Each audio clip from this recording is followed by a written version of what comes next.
लखनऊ से करीब 570 किलोमीटर दूर जयपुर में महंगाई के खिलाफ कांग्रेस पार्टी ने अंगड़ाई लेने की कोशिश की है। सभी बड़े बड़े चेहरों को जयपुर बुलाया गया था ताकि महंगाई को लेकर मोदी सरकार के खिलाफ पूरे देश में हल्ला बोला जा सके।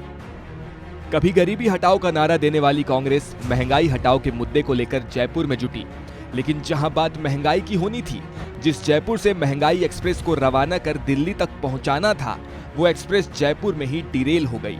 जितनी चर्चा महंगाई पर नहीं हुई, जितने नारे महंगाई के खिलाफ नहीं लगे, उससे कहीं ज्यादा हिंदू और हिंदुत्ववादी का शोर सुनाई दिया। और इसकी अलख राहुल गांधी ने खुद जगाई। मोदी हटाओ का नारा बुलंद कर दिया। हिंदू बनाम हिंदुत्ववादी की बहस छेड़कर बीजेपी सरकार पर हमला बोला। देश की राजनीति में आज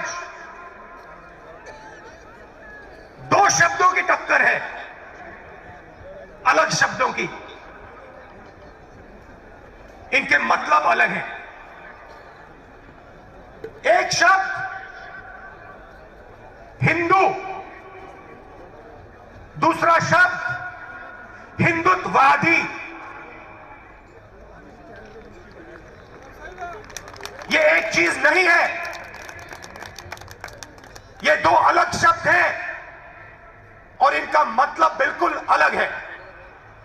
मैं हिंदू हूं मगर हिंदुत्ववादी नहीं हूं। ये सब हिंदू हैं मगर हिंदुत्ववादी नहीं है। हिंदू और हिंदुत्ववादी के बीच के अंतर को भी कांग्रेस के पूर्व अध्यक्ष राहुल गांधी ने समझाया। और आज मैं आपको हिंदू शब्द और हिंदुत्ववादी शब्द के बीच में फर्क बताना चाहता हूं।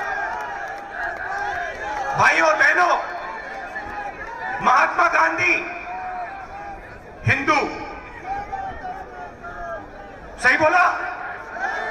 महात्मा गांधी हिंदू, गोडसे हिंदुत्ववादी। अब ऐसे में समझना ज्यादा मुश्किल नहीं है कि जिस रैली को महंगाई के खिलाफ बुलाई गई थी, उस रैली में हिंदू और हिंदुत्ववादी की चर्चा क्यों हुई। क्या वजह थी कि राहुल ने हिंदुत्ववादी का राग छेड़कर मोदी सरकार के खिलाफ हमले किए। राजस्थान में चुनाव नहीं होने के बावजूद राहुल ने बीजेपी के बड़े नारे पर क्यों प्रहार किया। राहुल गांधी ने महंगाई के मुद्दे को कम करके हिंदू और हिंदुत्ववादी का राग क्यों छेड़ा। क्योंकि आप सब हिंदू हो, हिंदुत्ववादी नहीं। और ये देश हिंदुओं का देश है, हिंदुत्ववादियों का नहीं। और आज अगर इस देश में महंगाई है, दर्द है, दुख है, तो ये काम हिंदुत्ववादियों ने किया है। हिंदुत्ववादियों को किसी भी हालत में सत्ता चाहिए। जयपुर में महंगाई के खिलाफ रैली में राहुल का बयान यूं ही नहीं है। दरअसल राहुल गांधी जयपुर के बहाने यूपी की सियासत को केंद्र में लाने की कोशिश कर रहे थे। राजस्थान से राहुल गांधी यूपी को संदेश देना चाहते थे कि सबसे सच्चे हिंदू वही हैं और बीजेपी वाले हिंदुत्ववादी हैं। राहुल गांधी ने कहा है कि देश में 2014 से हिंदुत्ववादी सत्ता में हैं, हिंदू सत्ता से बाहर है। हमें इन हिंदुत्ववादियों को हटाकर हिंदुओं को सत्ता में लाना है। राहुल गांधी ने कहा है कि हमें डराया नहीं जा सकता, हम मौत से नहीं डरते हैं।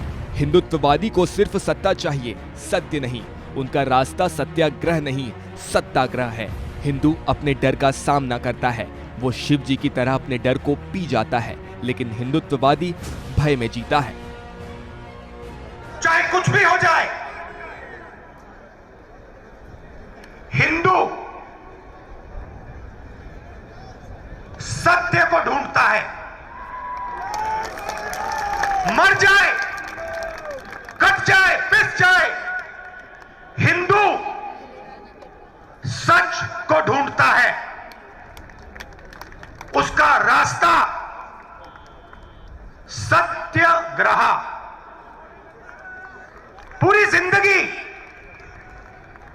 वो सच को ढूंढने में निकाल देता है। हिंदुत्ववादी अपनी पूरी जिंदगी सत्ता को खोजने में डाल देता है, लगा देता है। राहुल गांधी उसको सत्य से कुछ लेना देना नहीं, उसे सिर्फ सत्ता चाहिए और सत्ता के लिए वो कुछ भी कर डालेगा। 2022 की लड़ाई कोई आम नहीं है। यूपी विधानसभा के जरिए ही 2024 लोकसभा चुनाव की तकदीर लिखी जाएगी। ये सभी पार्टियां बखूबी समझती हैं, लिहाजा खुद को हिंदू साबित करने की होड़ में नेता किसी भी हद तक जा सकते हैं। चुनाव में तिलक चंदन लगाने से लेकर जनेऊ तक की चर्चा हुई है। गन्ना से लेकर जिन्ना तक की चर्चा सियासी आबो हवा में चल रही है।